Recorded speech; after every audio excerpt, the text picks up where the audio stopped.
Welcome, gun runner.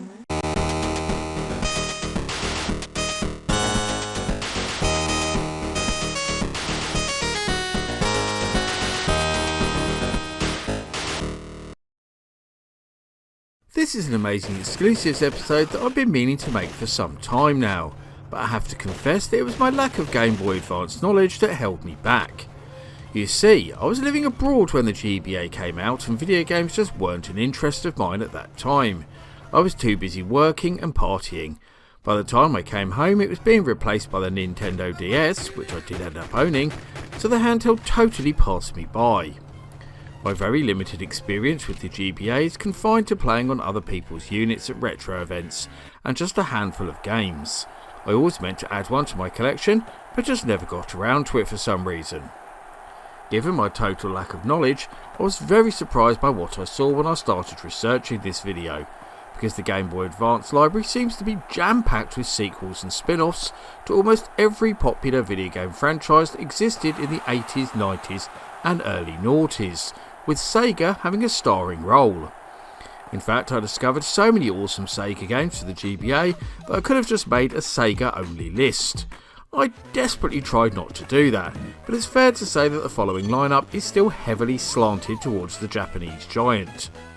That said, there's still plenty of variation here, with games for almost every taste, and I'm hoping that at least a few of them will be new to you.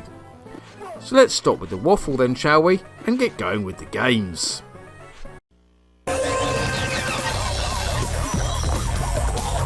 New Game Boy Advance SP, featuring a luminous screen so you can even play in the dark.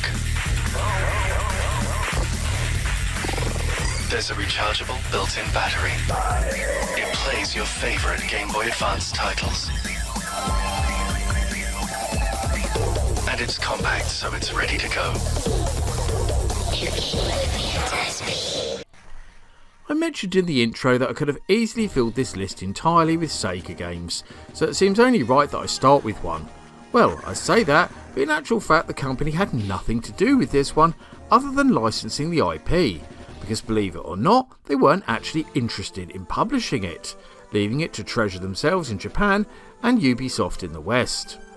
This seems incredible given that it's a sequel to one of the most beloved games on the Sega Saturn and a wonderful title in its own right. Indeed, I'd actually rank the original Guardian Heroes as my favourite game for Sega's 32-bit failure, so I was incredibly excited to try out the sequel. In most respects, the gameplay is exactly the same here, with the story following on directly from the first game, many of the characters reappearing and the same scrolling beat-em-up style. However, there are a number of interesting changes, most notably in the removal of the 3 different planes that you could jump between, one of the original's key features that it seemed to borrow from the Fatal Fury games on the Neo Geo. Instead, you now have standard up and down movement, which makes it feel a bit less tactical. One change that is good, however, is how unlocked characters can now be used in any mode, not just the battle mode. I also love the new bonus stages too. Advanced Guardian Heroes is simply unmissable.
I have to confess that I'm not a big fan of Nintendo's big name first party franchises. They just aren't for me, as scrolling platformers and RPGs aren't really genres that I enjoy. But the big exception to that rule is F-Zero, a series that the Big N has criminally ignored in more recent years. And that's because I love driving games, So with that in mind, it's great to know that the GBA has several different F-Zero games, with this early effort being my favourite. I want to start by saying that this GBA exclusive is very similar in both look and feel to the Super Nintendo original, which probably won't surprise you when you realise that the GBA was basically designed as a portable SNES. According to the rather brief plot, it's actually set 25 years after that game, so it does have a completely different lineup of drivers and vehicles to race, even if it's pretty similar in most other ways. Initially there are 4 sets of races to work through that are named after chess pieces and ranked in difficulty. These each feature 5 races, and if you manage to complete them all in expert mode, then you unlock a 5th set. As well as the regular Grand Prix mode, there's also a time attack variation and multiplayer racing too, as you'd no doubt expect. For me, this was the best game from the GBA's very impressive launch lineup, and still one of the best races on the handheld, despite some very tough opposition.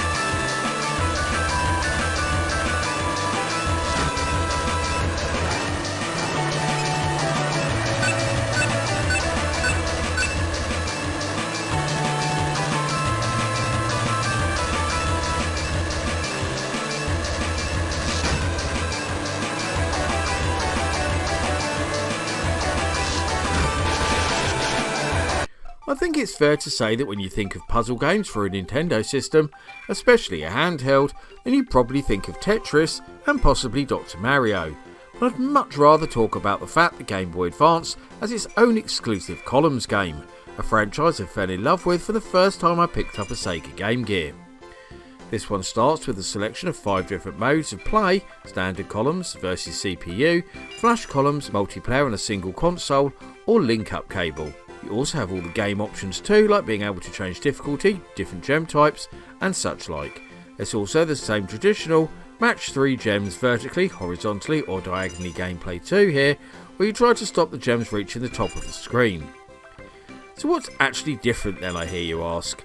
Well, there is an attempt at making the game story driven, with you selecting from a choice of different characters on a mission to retrieve the King's Stolen Crown, hence the name. There are also some rather cool power-ups that you can activate in multiplayer.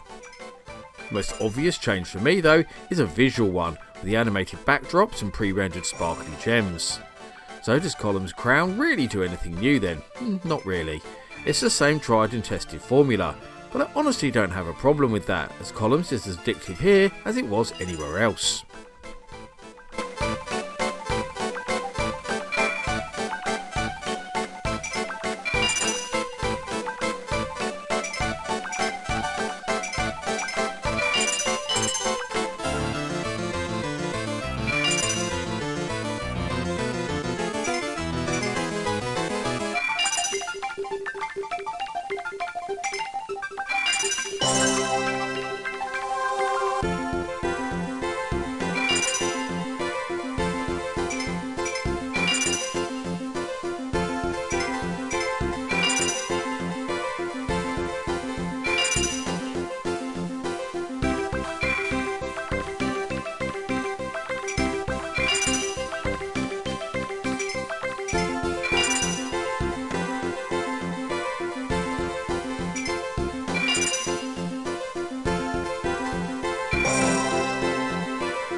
Over the years, a lot has been made of the amazing Game Boy Advance port of Doom, and rightly so, but I do wonder if that's made people forget that Doom isn't the only amazing FPS on the GBA, because it also has a totally unique version of Duke Nukem 3D too. This version takes all the things that made the PC original so great, and then makes them work on the handheld. So we have the wisecracking Duke himself with all his awesome weapons, a super smooth moving 3D world, a multiplayer mode, and most of the same enemies too. But all the levels have been redesigned to work on the smallest screen, there's reworked controls, and it has a new story that ties in perfectly with the events of the PC original. And I probably should explain a little bit more about the control aspect I just mentioned, because GBA Duke offers 4 different setups, so you can find one that works best for you. They also combined pause in the game with looking at the level map to save on button use. The single player mode features 19 different levels and 5 save game slots you can use to retain your progress. The multiplayer mode has 7 different maps you can use with up to 4 of you competing at once. So Duke Nukem Advance is a bit blocky, and some of the enemies can be a little bit hard to make out at times, but you can't deny the achievement here, and it's also incredibly fun to play too. Holy cow.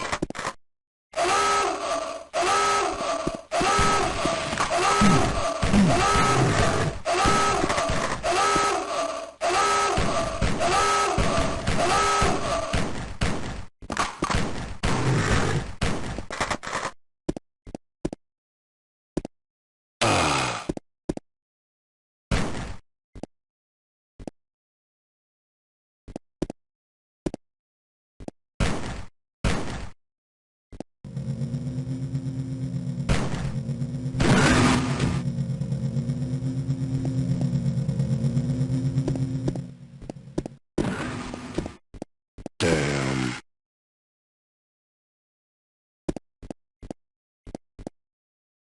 Damn.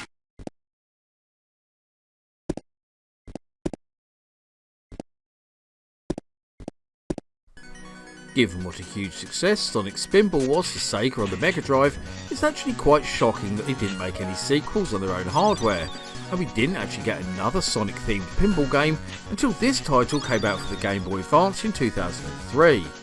Unlike the aforementioned Mega Drive game, Sonic Pinball Party was actually developed by Sonic Team themselves, and serves as a celebration of all their games, not just the Speedy Blue Hedgehog, with references to titles like Nights into Dreams, Burning Rangers, Phantasy Star and Samba de Amigo. I should also mention that this is more of a traditional pinball game. You can't control Sonic or guide your movements in any way.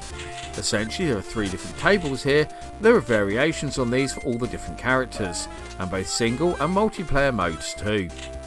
You also have a proper story mode, as well as the pretty standard arcade mode, with the former one featuring more character cameos than you can shake a stick at. I loved the colourful graphics here, but I must give a special mention to the music that includes famous tracks from previous Sonic games, as well as original tunes too. I absolutely adore pinball games, and I just wish I'd known Sonic Pinball Party existed before I made this video, because now I've become completely addicted to it.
There are several things of great interest when it comes to this Game Boy Advance exclusive entry in the ever popular Grand Theft Auto series.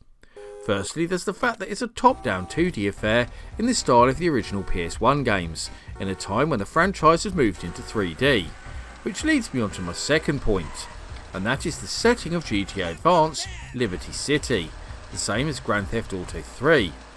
And the reason for this is because the plot tells us that this is in fact a prequel to that game, and there are a lot of references to that game and the others that came before it here too, particularly in the music, where a different tune plays for each car you jump into, rather than the now well-known radio channels we associate with GTA. Lastly, I was really interested to discover that the game is programmed by Digital Eclipse, who are now part of Atari of course, and responsible for stuff like Atari 50 and the recent Mortal Kombat collection. Gameplay wise, it's much closer to the original GTA and the London expansion pack than the second game with its different factions. You can drive around causing chaos, pick up permissions to get ahead, and search for secrets. The visuals look great, although the frame rate can be a bit rough at times. The music and digitised speech is excellent, and the controls work really well too. So if you enjoyed the early GTA games, you'll love this GBA instalment also.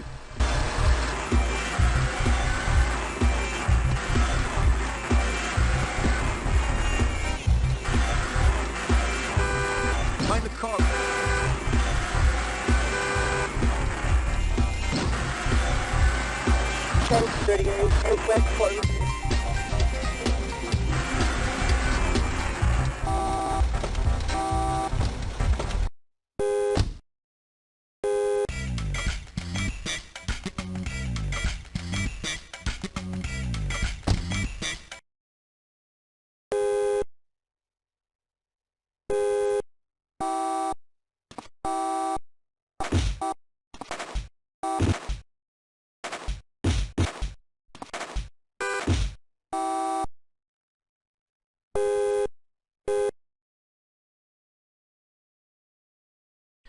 Another Treasure game, another Sega game, and another sequel that took far too long to come out. The original Gunster Heroes on the Mega Drive is rightly regarded as one of the best games on the console, but this GBA follow-up isn't nearly as well known. You'll be pleased to hear that this sequel, which is set sometime in the future rather than directly following on, retains the exact same run and gun gameplay, but Treasure did make some small tweaks to this. You still have two players named Red and Blue, but the way they attack the enemies is different and a lot more versatile. Rather than the option of 3 or fixed shots, you can now switch between 3 different weapons at any time. Sadly, there is no longer any option to combine weapons, throws have been removed, and they've changed the way you do melee attacks. But there is a new super weapon you can build up as you go on, and a bigger weapon selection in general. Although the actual aim of the game is the same no matter what choices you make at the beginning, retrieve the 4 mystical treasure gems before they can be used for evil world conquering means, the storyline actually changes depending on what character you choose and the difficulty level selected. Gunster Superheroes is a simply unmissable title for your Game Boy Advance, and one that everyone should have in their collection.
You've probably noticed by now that this particular list seems to be very much curated by follow-ups to legendary games and franchises rather than totally unique titles.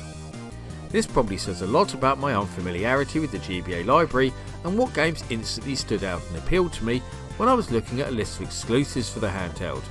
And for this one we go right back to 1984 and the release of the iconic Boulder Dash for the Atari 8-bit computers, a game that became an overnight success and was subsequently ported to just about every system under the sun, and succeeded by countless sequels and clones through every console and computer generation right up until the present day. So those of you who are fans of the classic dig 'em up like me will no doubt be happy to learn that the GBA got its own exclusive instalment in the form of Boulder Dash EX. You might be thinking that the EX suffix suggests that it is in fact an updated and enhanced version of the original game. Well, you're close, but not quite. In fact, this is actually an updated and enhanced version of the lesser known arcade version by Data East instead, although the games are understandably similar. And it actually gives you the option of playing a pure and untouched port of the coin-op in classic mode or getting down and dirty with the update. Fans of the Boulder Dash series are going to absolutely love this excellent instalment.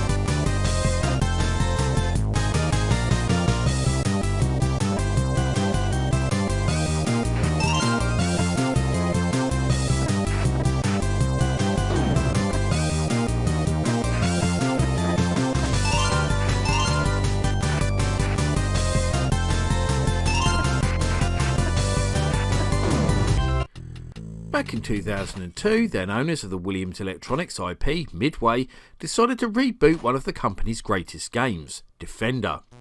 Published for the Xbox, GameCube and PlayStation 2, it put the title into 3D for the very first time, but was met with a highly critical response.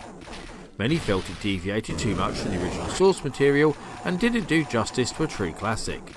It also released the game for the Game Boy Advance too. However, when it came to the handheld iteration, they decided to do something completely different. What they did here was something a lot like Jeff Minter's Defender 2000 for the Atari Jaguar. You have an updated version of the original with pre-rendered graphics, different ships, specific level themes, and lots of different weapons and power-ups too. Then you have a pretty much perfect recreation of the original arcade game and a kind of halfway house between the two called Defender XG. Much like the Plus mode on the Jaguar in fact. So basically the main game has all the same features as the original, with a scanner, smart bombs, mutating humans, left and right scrolling, and different enemy types, but with all those extra features I just mentioned. A lot like that Jaguar game, I actually found myself playing the original and slightly enhanced modes more. But it's still nice to have that new game, and Defender fans should definitely check this one out.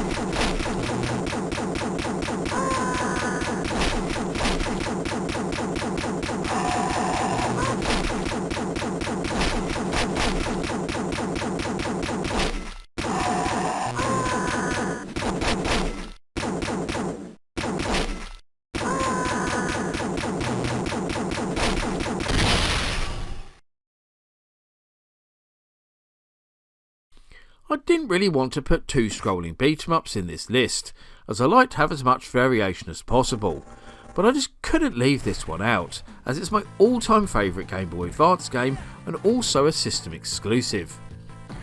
At first look, you might be forgiven for thinking that this is just a slightly spruced up port of the original 1987 Technos arcade game, but closer examination reveals a host of awesome improvements that makes this the definitive version of the classic brawler.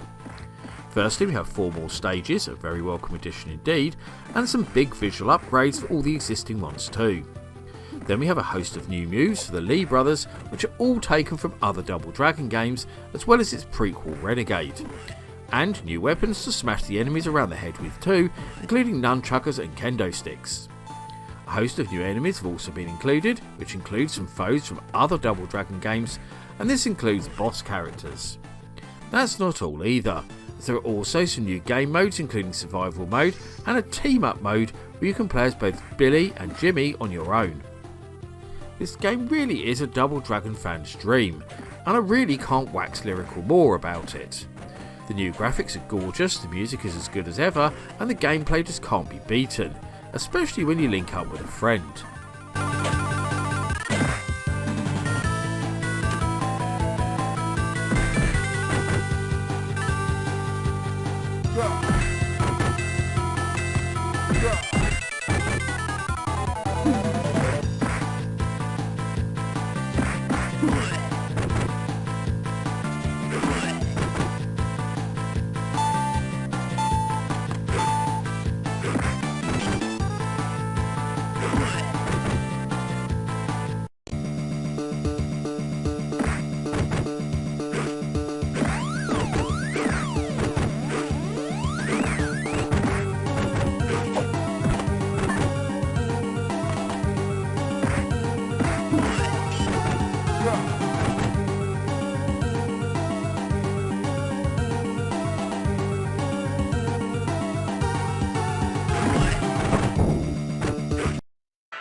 Mario Kart Super Circuit on Game Boy Advance.